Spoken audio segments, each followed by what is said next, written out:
విక్తా foods. ఇవాళ మనం తయారు చేసుకోబోయే రెసిపీ చట్నీలు అండి. 2 రకాల చట్నీలు, ఒకటేం పల్లీల చట్నీ, ఒకటేం అల్లం చట్నీ. ఎలా తయారు చేసుకున్నాం చూద్దాము. ఫస్ట్ అల్లం చట్నీ చూద్దాం. ఇడ్లీలోకి అయినా, దోశలోకి అయినా, పెసరట్లోకి, రవ దోశలో వాటిలోకి చాలా టేస్టీగా ఉంటాయండి అల్లం చట్నీ కానీ పల్లీల చట్నీ కానీ. ఇప్పుడు అది ఎలా తయారు చేసుకున్నాం చూద్దాము. ఇగో చూడండి, 2 టమాటాలు, 1 ఉల్లిపాయ, 1 స్పూన్ జీలకర్ర, కొద్దిగా బెల్లం తీసుకున్నాను. ముఖ్యంగా కావాల్సిన అల్లం చట్నీలోకి అల్లం అండి. ఇదిగో అల్లం తీసుకున్నాను. ఇదిగో ఎండుమిర్చి, 1 రెబ్బ చింతపండు నానబెట్టుకొని పక్కన పెట్టుకున్నానండి. పోపు దినుసులు, కరివేపాకు. ఇప్పుడు తయారు చేసుకునే విధానం చూద్దాము. ఇప్పుడు ఎండుమిర్చి వేసాం కదా, అల్లం వేద్దాము. అల్లం చిన్న ముక్కలుగా కడిగి పక్కన పెట్టుకున్నానండి ఆల్రెడీ నేను. మళ్ళీ మీరు డైరెక్ట్గా వేస్తున్నారు అనుకుంటారు. ఇదిగో 1 స్పూను జీలకర్ర. అల్లం పచ్చడిలోకి చాలా టేస్టీగా ఉండిద్దండి బెల్లం. ఇదిగో చూడండి, కొద్దిగా వేసా. ఇప్పుడు ఉల్లిపాయ వేద్దాము. ఫస్ట్ ఈ మిక్సీ పట్టుకుందాము. ఇప్పుడు మూత పెట్టి మిక్సీ పట్టుకుందామండి. ఇదిగో చూడండి, కొద్దిగా పచ్చగా వేసుకున్నాం కదా. ఇప్పుడు మిగతా వేసుకుందాము.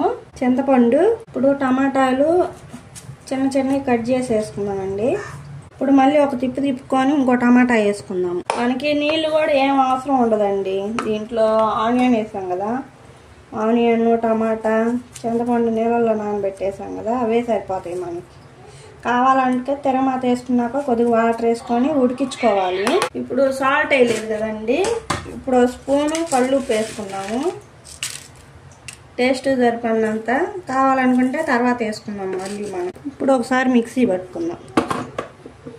ఇప్పుడు చూడండి, బాగా మెత్తంగా ఇదిగో మిక్సీ పట్టుకున్నాం కదా, తిరగమాత పెట్టుకుందాము. ఇప్పుడు స్టవ్ వెలిగించుకుందాము. ఒక గిన్నె పెట్టుకున్నాము. గిన్నె పెట్టుకొని తిరగమాతకి 2 స్పూన్లు ఆయిల్ వేసుకుందామండి. 1 స్పూన్ తిరగమాత గింజలు. ఇప్పుడు 2-3 వెల్లుల్లిపాయ రెబ్బలు వేసుకుందాము. ఇప్పుడు ఎండుమిర్చి 2 చిన్నవి. ఇప్పుడు కరివేపాకు వేసుకుందాము. ఇప్పుడు ఈ పచ్చడి వేసుకున్నామండి. మిక్సీ పట్టుకుంది. చూడండి ఎంత స్మెల్. ఈ అల్లం చట్నీ తింటే వదిలిపెట్టరండి, మళ్ళీ తినాలనిపించింది.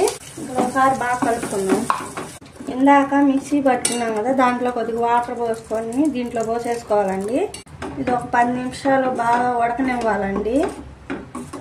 మనకి పచ్చి స్మెల్ పోయేదాకా ఉడికించుకోవాలి. ఇప్పుడు చూడండి, ఆయిల్ కూడా మనకి పైకి తేలింది కదా, మనకి అల్లం పచ్చడి కూడా బాగా ఉడికింది. ఒకసారి బాగా కలుపుకుందామండి. ఇప్పుడు స్టవ్ ఆఫ్ చేసుకున్నాము. స్టవ్ ఆఫ్ చేసుకొని సర్వింగ్ బౌల్లో తీసుకుందాం. ఇదిగో చూడండి, ఎంతో టేస్టీగా ఉండే అల్లం పచ్చడి రెడీ అయిపోయింది. ఇప్పుడు పల్లీల పచ్చడి తయారు చేసుకునే విధానం చూద్దామండి. ఇప్పుడు స్టవ్ వెలిగించుకుందాము. స్టవ్ వెలిగించుకొని ఒక గిన్నె పెట్టుకుందాము. కొద్దిగా ఆయిల్ వేసుకుందాము. ఒక చిన్న కప్పు శనగకాయ పప్పు వేసుకుందాము. ఇప్పుడు పచ్చిమిర్చి వేసుకుందాము. ఇప్పుడు ఒకసారి బాగా కలుపుకుందామండి. మీడియం ఫ్లేమ్ పెట్టుకొని వేసుకోండి. శనగకాయ పప్పులు వేగినాయి కదండి, కొద్దిగా కరివేపాకు వేసుకున్నాము. కరివేపాకు ఎందుకంటే విడిగా వేస్తే తినరు కాబట్టి మనం ఇలా మిక్సీ పట్టుకోవచ్చండి. మనకి హెల్దీ, కంటికి కూడా మంచిదండి కరివేపాకు. ఇప్పుడు చూడండి, కరివేపాకు కూడా బాగా వేగింది.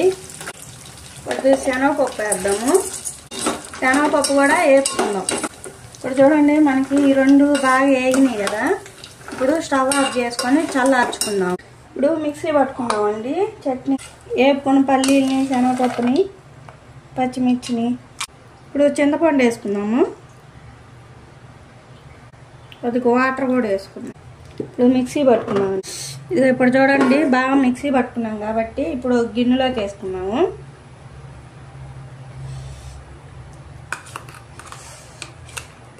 ఇంకో 2 రెబ్బలు వెల్లుల్లిపాయ రెబ్బలు వేస్తున్నాను. టేస్ట్ కూడా బాగుండిద్ది. ఇప్పుడు వాటర్ పోసుకున్నాము. ఇందాక ఉప్పు వేయలేదు కదండి, ఇప్పుడు 1 స్పూన్ ఉప్పు వేసుకున్నాం. కళ్ళుప్పు వేస్తున్నాము. ఇప్పుడు మళ్ళీ మిక్సీ పట్టుకుందాం. ఇప్పుడు చూడండి, ఇది కూడా బాగా మిక్సీ పట్టుకున్నాం కదా, ఒక గిన్నెలోకి వేసేసుకున్నాం. దీంట్లో కొద్దిగా వాటర్ వేసుకున్నాము. ఇలా ట్రై చేయండి, అసలు వదిలిపెట్టరండి చట్నీని. చాలా టేస్టీగా, చాలా బాగుండిద్ది. ఇప్పుడు మళ్ళీ స్టవ్ వెలిగించుకుందాం. స్టవ్ వేసుకుని అదే గిన్నె పెట్టుకున్నామండి. కొద్దిగా ఆయిల్ వేసుకున్నాము,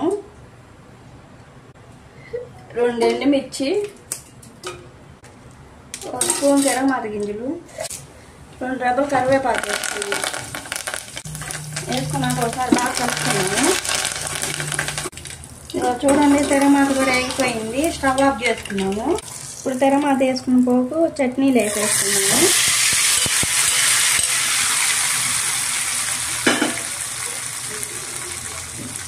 చూడండి, ఇప్పుడు ఒకసారి బాగా కలుపుకున్నాం చట్నీని.